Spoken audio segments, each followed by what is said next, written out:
दोस्तों, पूरी दुनिया में एक जहाज की कहानी कितनी बार सुनी सुनाई जा सकती है। उसका एग्जाम्पल टाइटैनिक है, क्योंकि इसके डूबने के एक वक्त में उसने पूरी दुनिया को हिलाकर रख दिया था। साल 1912 में अप्रैल के इसी महीने में टाइटैनिक जहाज बर्फ की चट्टान से टकराकर हादसे का शिकार हुआ। इस हादसे में 1522 लोगों की मौत हो गई। टाइटैनिक उस दौर में लग्जरी का दूसरा नाम था। इस पर सफर करना एक सपने जैसा था। 10 अप्रैल 1912 को इस पर करीब 2223 लोग सवार थे। इस पर यात्रियों की लग्जरियस का पूरा इंतजाम था। यही वजह थी कि इंग्लैंड और अमेरिका के जाने माने बिजनेसमैन और अमीर लोग इस जहाज में सफर कर रहे थे। खुद जहाज के मालिक इसके पहले सफर की गवाह के तौर पर इसमें सवार थे। 3 दिन समुद्र में इस जहाज का सफर नॉर्मल ही था और इसके यात्रियों ने इसके सुख सुविधाओं का पूरा लुत्फ उठाया। लेकिन 14 अप्रैल उनके लिए बहुत ही खराब दिन था। अटलांटिक में अपने सफर को जारी रखते हुए यह जहाज लगातार आगे बढ़ रहा था, लेकिन इसी दौरान एक बड़ा हिमखंड इस जहाज से टकरा गया, जिससे विमान में गहरी दरार बन गई। अब यहां से शुरू हुआ सारा खौफ का मंजर। समुद्र के पानी के दबाव से यह दरार और बढ़ गई और देखते देखते जहाज में पानी भरना शुरू हो गया और जहाज 2 हिस्सों में बंट गया। पैसेंजर के बीच खौफ का माहौल बन गया। अफरा तफरी मच गई और लोग अपनी अपनी जान बचाने में लग गए। लेकिन उस वक्त इस जहाज पर इतनी लाइव बोट भी नहीं थी कि सभी यात्रियों को उन लाइव बोट की मदद से सुरक्षित बचाए जा सके। उस वक्त डूबते जहाज ने बचाव के लिए कई सिग्नल भी दिए, लेकिन तत्काल कोई राहत नहीं मिल पाई। टाइटैनिक 14 अप्रैल की रात करीब 11:40 पर हिमखंड से टकराया था और आधी रात करीब 2 बजे तक पूरी तरह से पानी में समा गया। दोस्तों, टाइटैनिक डूबने का मुख्य कारण इसका एक्सप्रेस स्पीड से चलना था।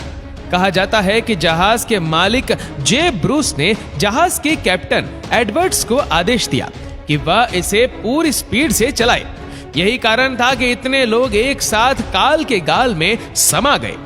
समुद्र की गहराई में दफन हुए टाइटैनिक के जुड़े अवशेषों के बारे में अमेरिकी एक्सपर्ट्स का मानना है कि उत्तरी अटलांटिक सागर की तलहटी में मौजूद कीचड़ में कुछ इंसानों के अवशेष बचे हो सकते हैं। National maritime and environmental administration के डायरेक्टर जेम्स डेलगागो ने कहा कि फॉरेंसिक रिसर्च में पाया गया है कि समुद्र के कीचड़ में कुछ मानव अवशेष हो सकते हैं।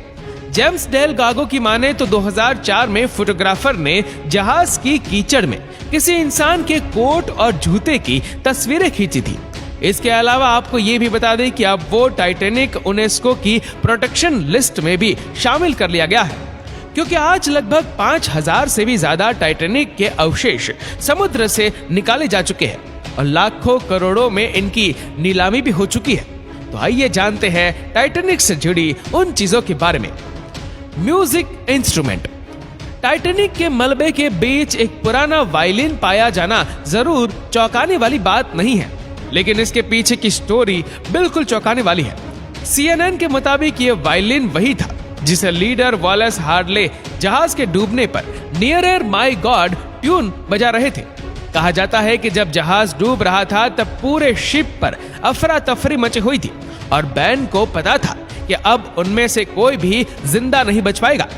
ये जानते हुए भी वह लोगों को शांत करने के लिए और साथ ही साथ खुद को और शिप में उपस्थित लोगों की अंतिम विदाई के लिए आखिर तक म्यूजिक बजाते रहे। दोस्तों, बेशक ये दिल दहला देने वाला मंजर रहा होगा।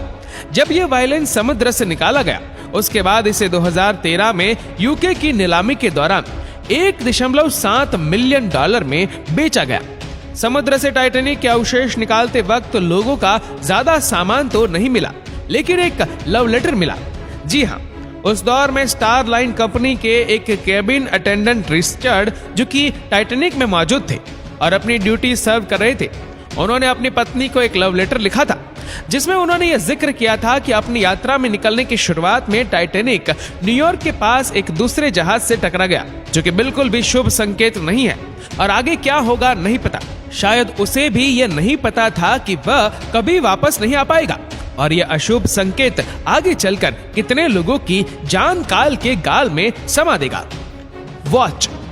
जहाज की दुर्घटना में मारे जाने वाले एक इंसान की पॉकेट से एक वॉच मिली और वह अपनी पत्नी लीजा के साथ यात्रा कर रहे थे। जैसे उन्हें पता चला कि अब जहाज डूबने वाला है तो उन्होंने अपनी पत्नी को लाइव बोट पर बिठा दिया और खुद मौत के गले जा लगे। बेशक यह दिल को कौंध देने वाली घटना है और असली प्यार के मायने बताने वाली भी। जो चीज इस घड़ी को इतना अनोखा बनाती है वो ये है कि आज भी समय के साथ ये जमी हुई है। यानी उस दिन ये घड़ी ठीक 1:45 पर अटक गई थी, जो उस समय के आसपास थी जब जहाज पानी में डूबा था। The telegraph. इसे 1987 में मलबे से बाहर निकाला गया। कहा जाता है कि इंजन रूम तक कमांड भेजने के लिए इसी का इस्तेमाल किया जाता था। इसे हम उस जमाने का वॉकी टॉकी भी कह सकते हैं। जब यह दुर्घटना होने वाली थी तो सबसे पहले शिप क्रू द्वारा आइस बर्फ को देखे जाने वाला मैसेज इसी से भेजा गया, जिसके ठीक 37 सेकंड के अंदर यह शिप आइस बर्फ से टकरा गया। Radio of the Titanic. 1912 में मार्कोनी वायरलेस टेलीग्राफ मशीन नाम के इस रेडियो को टाइटैनिक में लगाया गया, जिसके बाद में टाइटैनिक के मलबे से निकाल लिया गया। आपको बता दें कि यह वही रेडियो था जिसके सहारे शिप के क्रू ने आसपास मौजूद जहाजों से मदद मांगी थी, जिसके कारण ही लगभग 750 लोगों को बचा लिया गया। जैक की कहानी। आप में से जितने लोगों ने भी टाइटैनिक फिल्म देखी है वह जैक और रूस को तो जरूर जानते होंगे। जी हाँ, आज हम आपको उनकी असली कहानी बताएंगे। फिल्म से आखिरी सीन में लगभग हर कोई रोया होगा और तो और हम में से ज्यादातर लोग रॉस के कैरेक्टर से नफरत भी करते होंगे, क्योंकि उसने जैक को डूबने दिया। वो चाहती तो उसे बचा सकती थी, लेकिन इतने ठंडे पानी में रहने की वजह से जैक को हाइपोथर्मिया हुआ और वह मारा गया। इसके बाद जैक की बॉडी को तुरंत बाहर निकाला गया, लेकिन जैक की जान नहीं बच पाई। तो दोस्तों, इस वीडियो को लेकर आपकी क्या राय है नीचे कमेंट करके जरूर बताइएगा। और अगर आपको वीडियो अच्छा लगा हो तो इस वीडियो को लाइक करिएगा, शेयर करिएगा ज्यादा से ज्यादा लोगों तक, और ऐसी ही और भी रोचक जानकारियों के लिए सब्सक्राइब करें हमारे यूट्यूब चैनल को और फेसबुक पर फॉलो करें हमारे पेज को। धन्यवाद।